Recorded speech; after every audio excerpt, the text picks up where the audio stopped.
করেছেন, বড় বড় গুনাহ থেকে মানুষ দিগকে নিজেকে আলাদা করতে বলা হয়েছে। বড় বড় গুনাহ মুফাসসিরিন ইকরামগণ সংখ্যা হাদিস থেকে বের করেছেন, কেহ কেহ 100 বড় গুনাহ বর্ণনা করেছেন, আবার কেহ বেশি বর্ণনা করেছেন, আবার কেহ 100 গুনার কমও বর্ণনা করেছেন। ভাইরা আমার, সবগুলো বড় বড় গুনার আলোচনা আজকে করা সম্ভব হবে না। তবে বড় বড় গুনার মধ্যে সবচাইতে বড় গুনাহ যেটা, সেটা নিয়ে আমরা আলোচনা করব। সবচাইতে বড় গুনাহ সম্পর্কে আল্লাহ রাব্বুল আলামিন বলেন, এই গুনার মধ্যে সবচাইতে বড় গুনাহ হলো মহান আল্লাহ রাব্বুল আলামিনের সঙ্গে বান্দারা যদি কাউকে শরীক করে। আল্লাহর সঙ্গে বান্দারা কাউকে যদি শরীক করে, আল্লাহর সমকক্ষ জায়গায় যদি কাউকে বসায়, এটা হলো সবচাইতে বড় গুনাহ। কবিরা গুনার মধ্যে সবচাইতে বড় গুনাহ হলো বান্দারা যদি মাওলার সঙ্গে কাউকে শরীক বানায়। এই শরীক বানানোর ক্ষেত্রে বান্দারা যদি মাওলার সঙ্গে কাউকে শরীক বানায়, আল্লাহ পাক বলেন অন্যান্য সমস্ত গুনাহ আমি আল্লাহ তাআলা মাফ করতে পারি, আমার সঙ্গে যদি কেউ শিরক করে তাহলে এই গুনাহ আমি আল্লাহ তাআলা মাফ করি না। আজকের আলোচনার মূল বিষয় হলো, বান্দারা কোন অংশে কোন সময় সে সুখে থাকুক বা দুঃখে থাকুক, সে আরামে থাকুক অথবা বিপদে থাকুক, অভাবে থাকুক অথবা ধনবান হোক, কোন অবস্থাতেই বান্দারা মাওলার সঙ্গে কাউকে শরীক করতে পারবে না। মুফাসসিরিন ইকরামগণ বলেন, কেন পারবে না? কেন পারবে না? আমরা যে অক্সিজেন গুলো নিচ্ছি বাবা, যে অক্সিজেন গুলো আমরা নিচ্ছি, এই অক্সিজেন আমাদেরকে যোগান দেয় বাংলাদেশ সরকার। জোরে বলেন।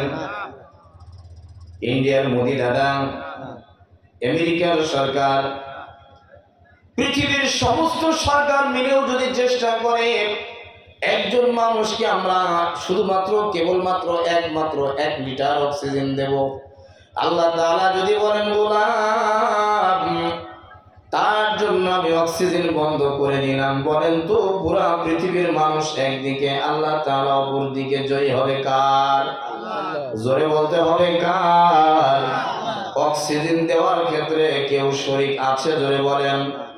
আমি আপনি যখন মার পেটের মধ্যে ছিলাম, 40 দিন পর্যন্ত পানি আকারে আমি যখন মার পেটের মধ্যে থাকলাম, 40 দিন অবিচল অবস্থায় পানি আকারে রেখে দিলেন আমার আল্লাহ।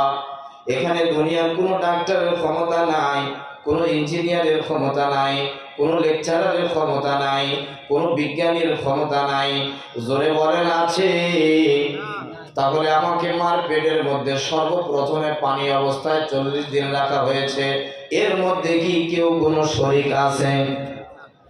এরপরে 40 দিন পর্যন্ত এই পানিটা নাপাক পানিটা রক্তে জমাট করে দিলেন আল্লাহ।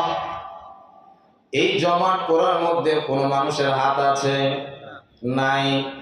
এরপরে এই 40 দিন পর্যন্ত রক্তের জমাট থেকে গেল বাবা। তারপরে 40 দিনে রক্তের জমাটটা গোশতে পরিণত হয়ে গেল। আমাকে মহান আল্লাহ রাব্বুল আলামিন তিলে তিলে তিলে তিলে বানাইলেন মার পেটের মধ্যে। আসমান এবং জমিন তৈরি করলেন আল্লাহ রাব্বুল আলামিন শুধুমাত্র কেবলমাত্র একমাত্র 6 দিনে।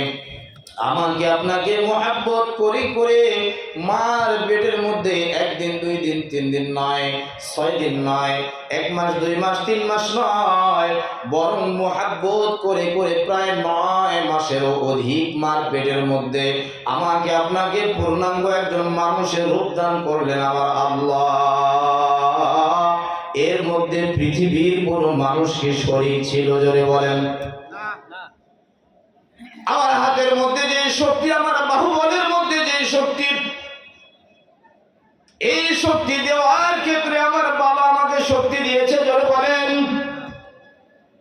পৃথিবীর কোন মানুষ কি আমাকে শক্তি দিয়েছে? কথা বলার শক্তি, খাবারের শক্তি, চলাফেরার শক্তি, হাঁটা চলার শক্তি, চোখে দেখার মতো শক্তি। বলেন তো একজন মানুষকে পূর্ণাঙ্গ মানুষ হিসাবে পূর্ণাঙ্গ শক্তি এগুলো কোন মানুষ দিয়েছে না শুধুমাত্র কেবলমাত্র একমাত্র দিয়েছেন কে? জোরে ডাক দিয়ে বলতে হবে কে? আল্লাহ। আমাকে খাবার যোগান দেওয়ার ক্ষেত্রেও যদি কোনো মানুষের প্রয়োজন না হয়, বরং এই যোগান দিলেন আল্লাহ, কারোর কোনো সহযোগিতা নিলেন না। আমাকে আপনাকে তৈরি করার ক্ষেত্রেও কোনো সহযোগিতা নিলেন না।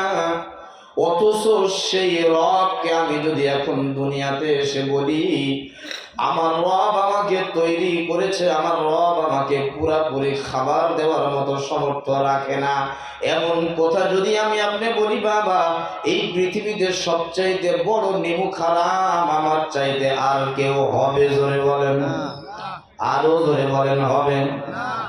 আমরা তো অনেক সময় এই কথা বলি,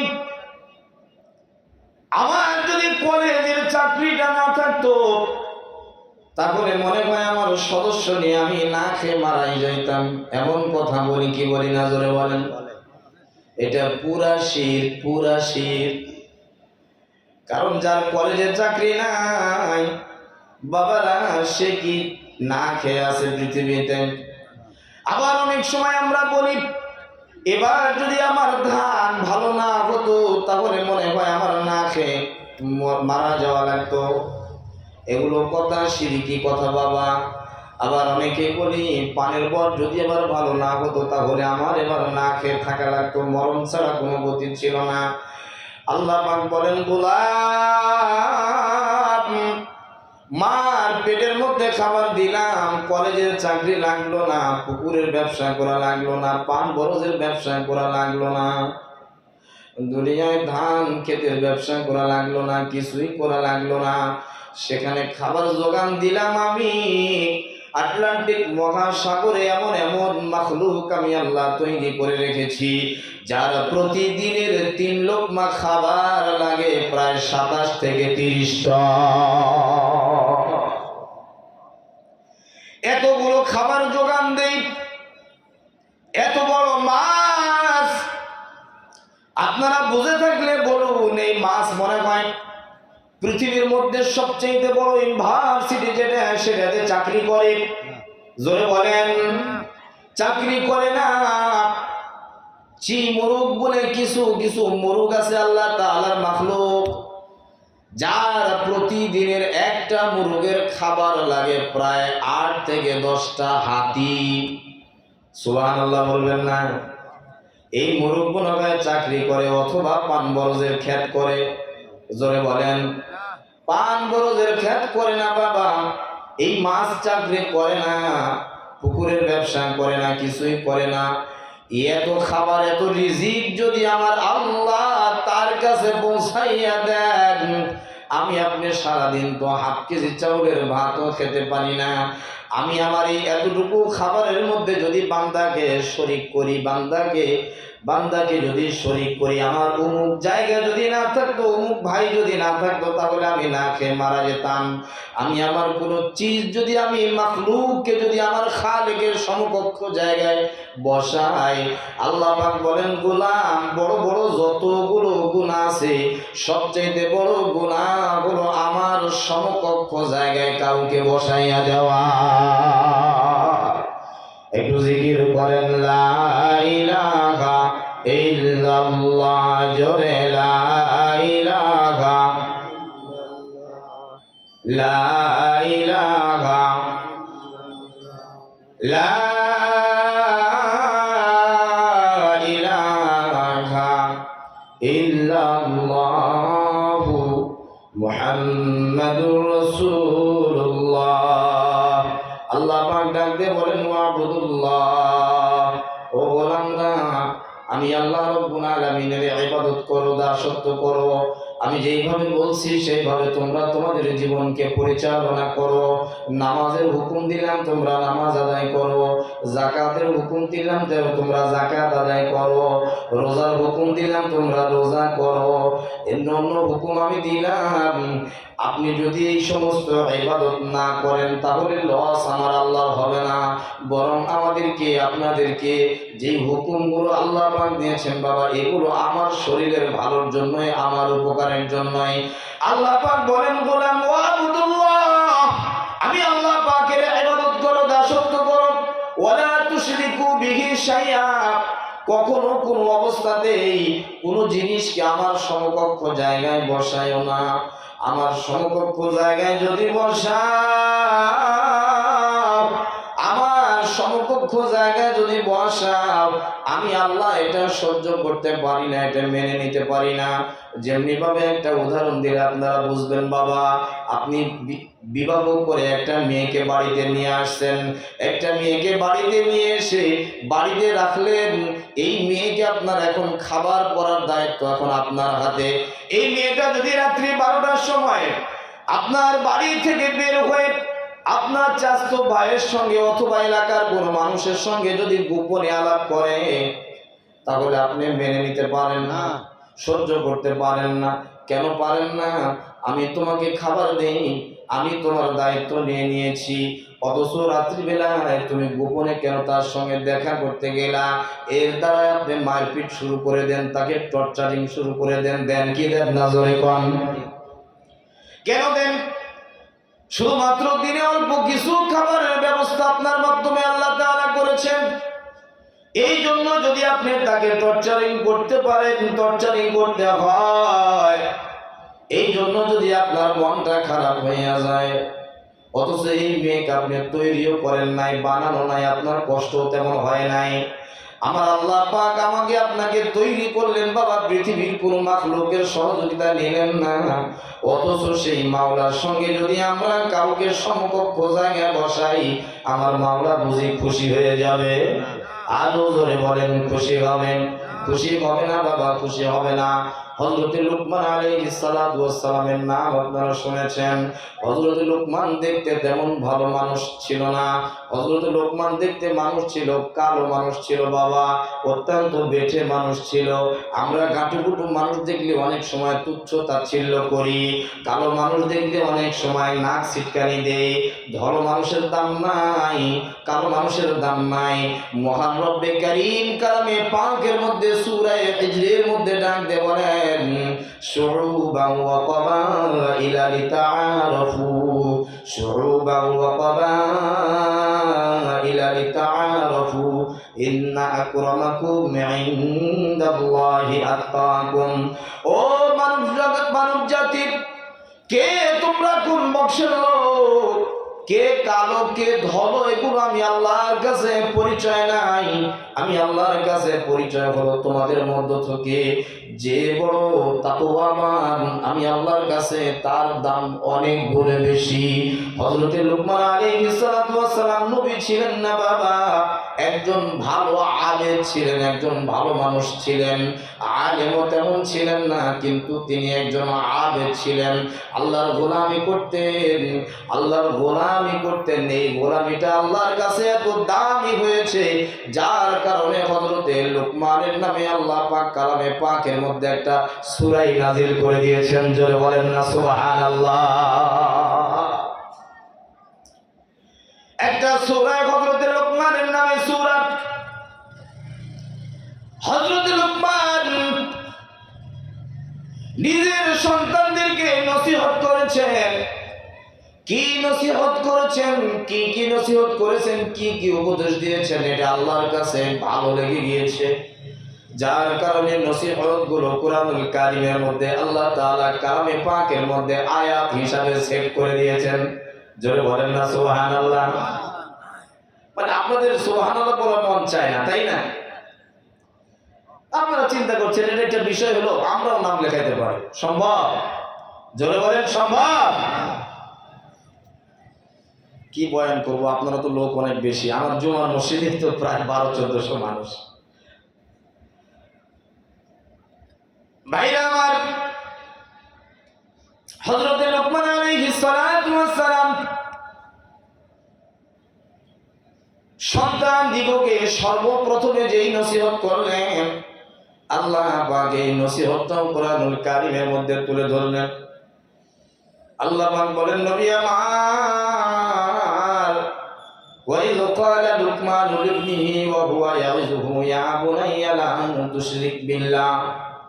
নবী আমার স্মরণ করুন, যখন বলা হয়েছিল, হযরত লুকমান যখন বলেছিলেন ইয়া বুনাইয়া ওয়া হুয়া ইয়াইযুহু ইয়া বুনাইয়া, সন্তানকে যখন নসিহত করেছিলেন, সন্তানকে যখন হযরত লুকমান বাবা হয়ে পিতা হয়ে সন্তানকে নসিহত করছেন, ইয়া বুনাইয়া, হে আমার বৎস, হে আমার ছেলে, ও আমার বেটা, তোমার জন্য প্রথমে একটা নসিহত, তোমার জন্য প্রথমে একটা উপদেশ, সেটা হলো লা তুশরিক বিল্লাহ।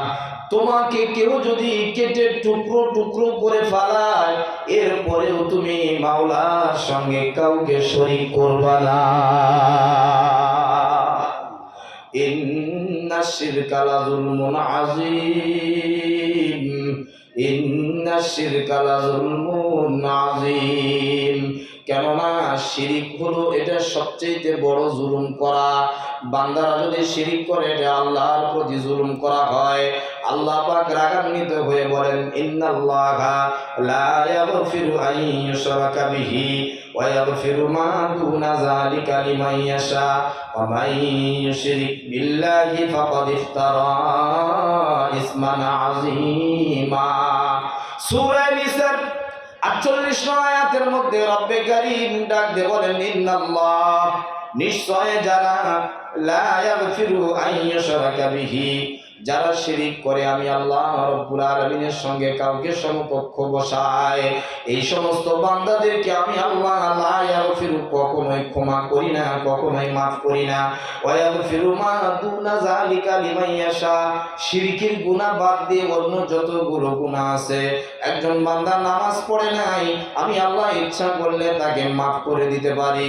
একজন বান্দা রোজা রাখে নাই, আমি আল্লাহ ইচ্ছা করলে তাকে মাফ করে দিতে পারি।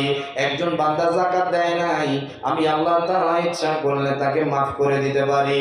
আল্লাহ পাক বলেন, শিরকের গুনাহ আমি আল্লাহ পাক কখনোই তাকে মাফ করি না। আয়াতের পরের অংশের মধ্যে রব্বে কারীম বলেন, ওয়া মান ইউশরিক বিল্লাহ, আর যারা আমি আল্লাহর সঙ্গে কাউকে সমকক্ষ জায়গায় বসায়, সমকক্ষ জায়গায় বসায় মানে আমার একটা ভ্যান আছে, যদি আমি ভ্যান গাড়ি না চালাই তাহলে আমার পরিবারের লোক না খেয়ে মারা যাবে, এমন কথা আমরা বলি কি বলি না বাবা? এমন কথা আমরা বলি। এটা হলো শিরকের আওতায় রয়ে যায়, এটা হলো শিরিক করা। আপনি এতটুকু বলতে পারেন, আমি গাড়ি চালাই, এই উসিলায় আল্লাহ তাআলা আমাকে রিজিক দেন। আমি আমার খেত করি, এই উসিলায় আল্লাহ তাআলা আমাকে রিজিক দেন। আমি ব্যবসা বাণিজ্য করি, এই উসিলায় আল্লাহ তাআলা আমাকে রিজিক দেন। কারণ আল্লাহ তো ইচ্ছা করলে ডাইরেক্ট আসমান থেকে আপনাকে খাবার দিতে পারবে। একজন স্কুলের টিচার ছাত্রদের পড়াশোনা দেখলেই কিন্তু বুঝতে পারে কোন ছাত্র ভালো। ইচ্ছা করলে তিনি কাউকে ফার্স্ট বয় বানায় দিতে পারে, কিন্তু বানায় না। কেন বানায় না? এই জন্য বানায় না, অন্য অন্য ছাত্রদের মন খারাপ হয়ে যাবে, যার কারণে এক্সামিনেশনের ব্যবস্থা থাকে, পরীক্ষা নেওয়ার ব্যবস্থা থাকে। পরীক্ষার মাধ্যমে যখন একজন ছাত্রকে যাচাই বাছাই করে ফার্স্ট বয় বানানো হয়, এখানে কারো কোনো কথা থাকে না। আল্লাহ পাক যদি ডাইরেক্ট আসমান থেকে খাবার দিতেন, এই ক্ষমতা আমার মালিকের আছে না নাই? আরো জোরে বলেন, আছে না নাই? আমার মালিকের এই ক্ষমতা আছে, কিন্তু আমার মালিক চায় গোলাম, আমি যদি এইভাবে আসমান থেকে মান্না সালওয়া এক সময় পাঠায় দিয়েছি, আমি আল্লাহ এখনো বুড়া হই নাই, রোগাক্রান্ত হই নাই, দুর্বল হই নাই, আমি আল্লাহর কাছে কোনো অভাব অনটন আসতে পারে? জোরে বলেন, আসতে পারে না। আমি আল্লাহ তোমাদেরকে আসমান থেকে খাবার দিতে পারি, কিন্তু না না না না, আমি আল্লাহ তো তোমাদেরকে আয়াত দিয়ে দিলাম শুধুমাত্র কেবলমাত্র একমাত্র পরীক্ষা করার জন্য। সারাদিন তুমি ব্যবসা করবা, এরপরেও তুমি আমি আল্লাহর সঙ্গে কাউকে শরীক করছো কিনা এটা আমি দেখি। সারাদিন তুমি ভ্যান চালাও, এরপরেও দেখি তুমি আমার ডাকে সাড়া দাও কিনা। সারাদিন তুমি ক্ষেত কামারে কাজ করো, এরপরেও দেখি তুমি আমি আল্লাহকে ভুলো কিনা। এরপরেও যদি তুমি আমি আল্লাহর সঙ্গে কাউকে শরীক না করো রে গোলাম, আমি আল্লাহ অন্যান্য সমস্ত গুনাহ কাদা মাফ করে দিয়া ওয়ানুদখিলুকুম মুদখালান কারীমা, সম্মানিত স্থান জান্নাত নামক স্থান তোমাদেরকে দান করে দিব। ভাইরা আমার, সূরা নিসার 116 নম্বর আয়াতের মধ্যে প্রায় একই কথা আল্লাহ পাক বলেন, ইন্নাল্লাহা লা ইয়াগফিরু আন ইউশরাকা বিহি ওয়া ইয়াগফিরু মা দুনা যালিকা লিমান ইয়াশা। আমি আল্লাহর সঙ্গে যদি কেউ শিরক করে, আমি আল্লাহর সঙ্গে সমকক্ষ কাউকে বানাই, আমি আল্লাহ তাকে মাফ করি না। ওয়ামান ইউশরিক বিল্লাহি ফাকাদ দাল্লা দালালান বাঈদা। আর যারা আমি আল্লাহর সঙ্গে কাউকে শিরক করে, আমি আল্লাহর সঙ্গে কাউকে শরীক করে দেয়, এরা হলো পৃথিবীর মধ্যে সবচাইতে বড় পথভ্রষ্ট। এই জন্য নামাজ পড়েন না, আল্লাহ তাআলা ইচ্ছা করলে মাফ করে দিতে পারেন। অন্য ইবাদত বন্দেগী করেন না, আল্লাহ পাক ইচ্ছা করলে মাফ করে দিতে পারে। আপনি সজ্ঞানে হোক অথবা অজ্ঞানে হোক, কোন অবস্থাতে আপনি আল্লাহর সঙ্গে কাউকে সমকক্ষ জায়গা বসানো যাবে? আরো জোরে বলেন যাবে। আল্লাহ পাক অন্যত্র ডাকে বলেন সূরা মাঈদার 72 নম্বর আয়াতের মধ্যে, ইয়া বানি ইসরাঈল আবুদু ইয়া বানি ইসরাঈল আবুদুল্লাহ রাব্বি ওয়া রাব্বাকুম। নবী আমার বনি ইসরাইলদেরকে ডাক দিয়ে বলতেছেন, ও বনি ইসরাইলরা শোনো, রব্বি ওয়া রাব্বাকুম, আমার রব যিনি তোমাদের রব তিনি। জোরে বলেন কথা ঠিক কিনা? মুসলমানদের রব কে? আরো জোরে বলতে হবে কে? যেই কয়জন আছেন সকলে একটু আওয়াজ দিবেন, যেহেতু লোকজন বেশি আমি কথা বলার যোগ্যতা হারিয়ে ফেলতেছি। জুমার মসজিদের মুসল্লি যদি আমার প্রায় ১৫০০ হয়, আপনারা যতগুলো মানুষ এখানে বসে আছেন, এতগুলো মানুষের সামনে ওয়াজ করাটা বড় মারাত্মক একটা বিষয় মনে হইতেছে। এরপরেও বাবা যদি আপনারা কয়েকজন কথা না বলেন, চুপ করে থাকবেন না, যেই কয়জন আছেন এই কয়জনই কথা বলবেন। জোরে বলেন, মুসলমানদের রব কে? হিন্দুদেরকে বানাইছে কে? খ্রিস্টানদেরকে বানাইছে কে? সকলের রব তাহলে কে?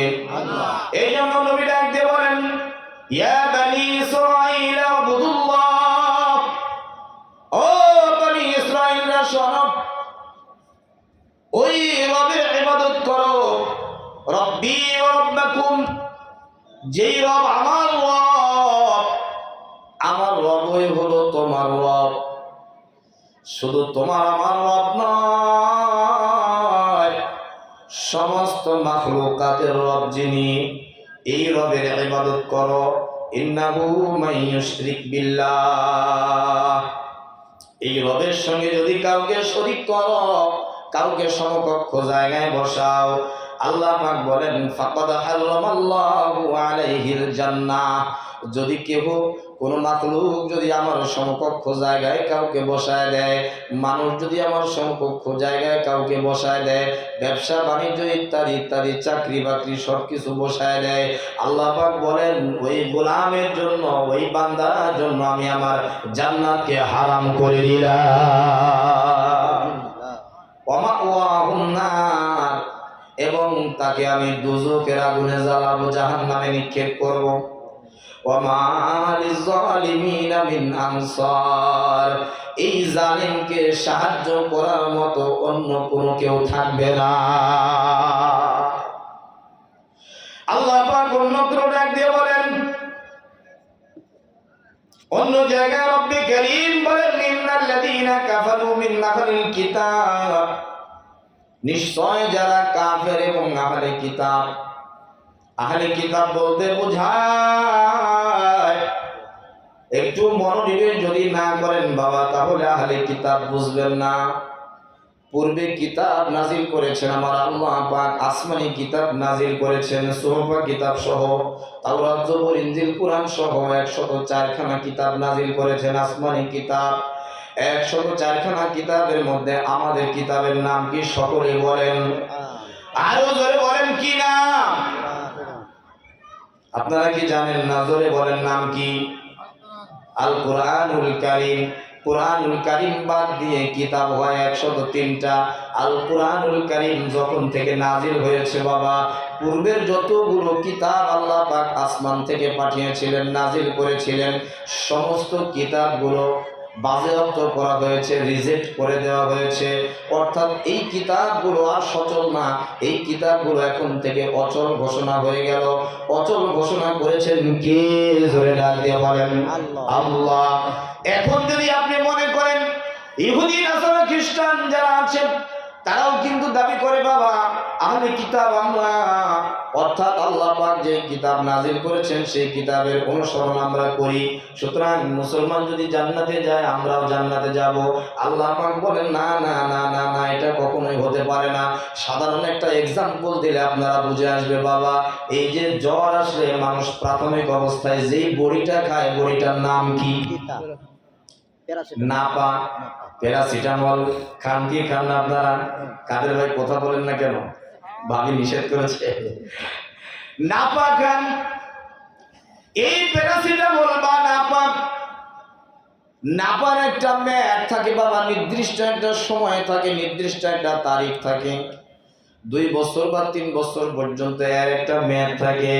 3 বছরের মধ্যে যদি এটা আপনি খান, আপনার যদি শরীরে জ্বর হয়, শরীর যদি উত্তপ্ত হয়, গরম হয়, তাহলে এই নাপাটা খাইলে আল্লাহ পাক মেহেরবানি করলে আপনার জ্বর ভালো হয়ে যেতে জোরে বলেন। কিন্তু মেয়াদ যদি উত্তীর্ণ হয়ে যায়, একই বড়ি, একই নাপা, একই কোম্পানির জিনিস, শুধুমাত্র ডেটটা ওভার হয়ে গিয়েছে, এক্সপায়ার হয়ে গিয়েছে, বাবারা আমার বলেন তো এই নাপা খাইলে এখন জ্বর ছাড়বে না এই মানুষটা আরো বেশি অসুস্থ হয়ে যাবে? আরো জোরে বলেন, বেশি অসুস্থ হয়ে যাবেন। এই জন্য বেশি অসুস্থ যদি হয়ে যায়, কেন হয়ে গেল? এটার সময় অতিক্রম হয়ে যাওয়ার কারণে আল্লাহ পাক বলেন গোলাম কোরআনুল কারীম নাজিল করলাম, পূর্বের সমস্ত কিতাব আমি বাজেয়াপ্ত করে দিলাম, এর আর ডেট নাই, এর আর ডেট নাই, এটা আর মানা যাবে না। এটা যদি মানো, কোরআনকে যদি না মানো, তাহলে কাফের আর তুমি সমান সমান। জোরে বলেন কথা ঠিক কিনা? ওয়াল মুশরিকিন, এবং যারা মুশরিক এরাও সমান সমান। আল্লাহ পাক বলেন ফি নারি জাহান্নাম, এরা জাহান্নামে থাকবে। কতদিন থাকবে, কত মাস থাকবে, কত বছর থাকবে, আল্লাহ পাক সেটাও তুলে ধরেছেন বাবা। আল্লাহ পাক বলেন খালিদিনা ফিহা, খালিদিনা ফিহা, তথায় তারা চিরকাল থাকবে, এখান থেকে বের হওয়ার আর কোনো সুযোগ নাই, অনন্তকাল ধরে এই জায়গায় তারা থাকবে। উলাইকা হুম শাররুল বারিয়া, এই জায়গা অধম যারা তাদের জন্য এই নিকৃষ্ট একটা জায়গার ব্যবস্থা আমি আল্লাহ পাক করে রেখেছি। আল্লাহ পাক নবীকে ডাকতে বলেন সূরা জুমারের 65 নম্বর আয়াতের মধ্যে, ওয়ালাকাদ উহিয়া ইলাইকা ওয়া ইলাল্লাযীনা মিন ক্বাবলিক, ওয়ালাকাদ উহিয়া ইলাইকা, নবী আমার আপনার উপরে যে আমি আল্লাহ পাক ওহী নাজিল করেছি, ওয়ালাকাদ উহিয়া ইলাইকা ওয়া ইলাল্লাযীনা মিন ক্বাবলিকা, আপনার পূর্বে অনেক মানুষের উপরে আমি ওহী নাজিল করেছি। বাবাজিরা আমার বলেন তো দেখি বুঝে থাকলে, আমার নবীর পূর্বে আরো নবী রাসূল দুনিয়াতে আল্লাহ পাক পাঠিয়েছিলেন কিনা? তাদের কাছে ওহী পাঠাইছেন কিনা? আল্লাহ পাক বলেন নবী আমার আপনার কাছে যেমন আমি ওহী পাঠাই, আপনার পূর্বে বহু মানুষের উপরে, অর্থাৎ আপনার পূর্বে অনেক নবী রাসূল আমি দুনিয়ায় পাঠিয়েছি, তাদের কাছে আমি ওহী পাঠিয়েছি। লা ইন আশরাকতা লা ইয়াহবাতান্না আমালুকা, আপনি এই কথা মনে করার কোনো সুযোগ নাই। আপনিও যদি আমার সঙ্গে কাউকে শরীক করেন, আমার সমকক্ষ জায়গায় যদি আপনিও কাউকে বসান, আল্লাহ পাকের পরের যে স্থান সেটাই হলো আমার আপনার নবীর স্থান। ধরে বলেন কথা ঠিক কিনা? আল্লাহ পাক বলেন, হাবিব আমার, সমস্ত নবীর উপরে আপনাকে আমি প্রাধান্য দিলাম, সমস্ত মানুষের উপরে আপনাকে আমি প্রাধান্য দিলাম, সমস্ত মাখলুকাতের উপরে আপনাকে আমি প্রাধান্য দিলাম। হাবিব আমার, এরপরেও যদি আপনি আমার সঙ্গে কাউকে শরীক করেন, আমার সমকক্ষ জায়গায় যদি কাউকে বসান, লাইন আশরাকতা লা ইয়াহবাতান্না আমালুকা, তাহলে আপনি যতগুলো আমল করেছেন সমস্ত আমলগুলো আমি আল্লাহ পাক বরবাদ করে দিব। জোরে বলেন নাউজুবিল্লাহ। আল্লাহর নবীকে আল্লাহ পাক কত বড় কথা বলেছেন। যেই মানুষটাকে সৃষ্টি না করলে হাদিসের ইবারত দ্বারা যেটা বোঝা যায়, আমাকে আপনাকে সৃষ্টি করার কোনো কারণই ছিল না, দরকারই ছিল না। এই মানুষটাও যদি আল্লাহর সঙ্গে কাউকে সমকক্ষ জায়গায় বসায়, আল্লাহ পাক বলেন, হাবিব আমার, যদি আপনিও শিরিক করেন তাহলে আপনার আমলগুলোকে আমি আল্লাহ পাক নষ্ট করে দিব। শুধু নষ্ট করব এতটুকুই নয়, আল্লাহ পাক তার হাবিবকে বলেন, ওয়ালা তাকুনান্না মিনাল খাসিরিন, শুধু আপনার আমল নষ্ট করে দিব, আপনার আমল ধ্বংস করে দিব এতটুকুই নয়, বরং আপনাকে আমি আল্লাহ পাক একেবারে আপনাকেও ধ্বংস করে দেব। ভাইরা আমার, নবীর ব্যাপারে যদি এই হুঁশিয়ারি হয়, আর আমি যদি আল্লাহর সঙ্গে কাউকে সমকক্ষ জায়গায় বসাই, আমার নামাজ, আমার রোজা, আমার হজ, আমার যাকাত, আমার কোরআন তেলাওয়াত, আমার দান সাদকা, এগুলো আমল ঠিক থাকবে না নষ্ট হয়ে যাবে? আরো জোরে বলেন, নষ্ট হয়ে যাবে, নষ্ট হয়ে যাবে। আল্লাহ পাক সূরা হজ্জের 31 নম্বর আয়াতের মধ্যে বলেন, যারা এই সমস্ত গুনাহ করবে, কি গুনাহ? কবিরা গুনার মধ্যে সবচেয়ে বড় গুনাহ হলো আল্লাহর সঙ্গে কাউকে শরীক করা। মনে আছে আপনাদের? আল্লাহ পাক বলেন, ওমাই ইউশরিক বিল্লাহ, এমন কোন বান্দা যদি আমার সঙ্গে শরীক করে কাউকে, ফাকান্নামা খাররা মিনাস সামাই ফাতাখতাফুহুত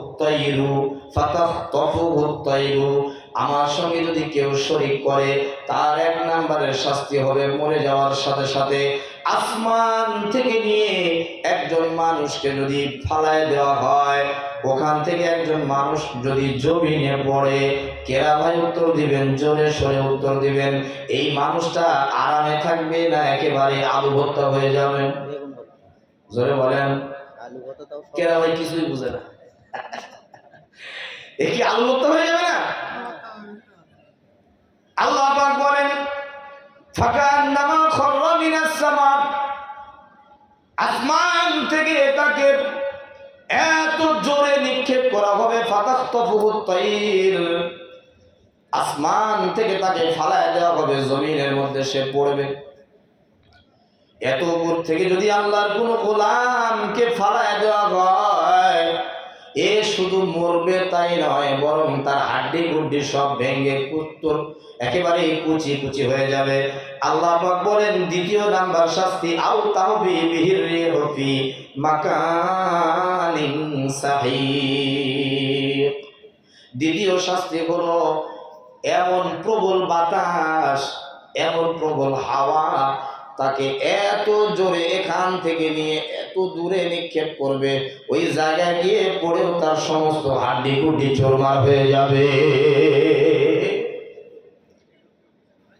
অন্য জায়গায় রব্বি কারীম বলেন সূরা আনআমের 88 নম্বর আয়াতের মধ্যে, ওয়ালাউ আশরাকু লাহাবিতা আনহুম মা কানু ইয়ামালুন, যারা শিরক করবে তাদের আমলগুলো আমি আল্লাহ পাক নষ্ট করে দেব। মা কানু ইয়ামালুন, এবং তারা শিরক করার যে প্রতিদান, এর বিনিময়ে কি হবে, প্রতিফল কি হবে, অতি তাড়াতাড়ি তারা তা জানবে। এতটুকু আলোচনার দ্বারা আপনারা একটু বলেন তো বাবা, কোনো অবস্থাতেই কি আল্লাহর সমকক্ষ জায়গায় কাউকে বসানো যাবে? আরো জোরে বলেন, বসানো যাবে? আমার ভ্যানে আমাকে চালায়, আমার বরে আমাকে চালায়, আমার পুকুরে আমাকে চালায়, আমার ব্যবসা আমাকে চালায়, এগুলো কথা কি বলা যাবে? আল্লাহর সমকক্ষ জায়গায় যদি আপনি কাউকে বসান, তাহলে আপনার পূর্বের যতগুলো ইবাদতের সওয়াবগুলো ছিল সমস্ত সওয়াবগুলো নষ্ট হয়ে যাবে।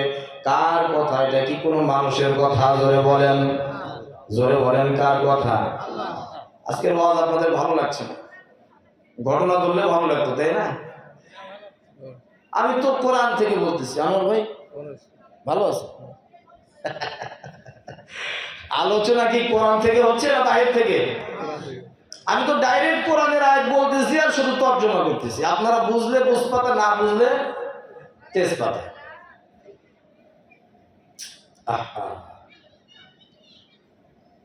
আজকে ইসলামী জালসা, অথচ এখানে মানুষ নাই।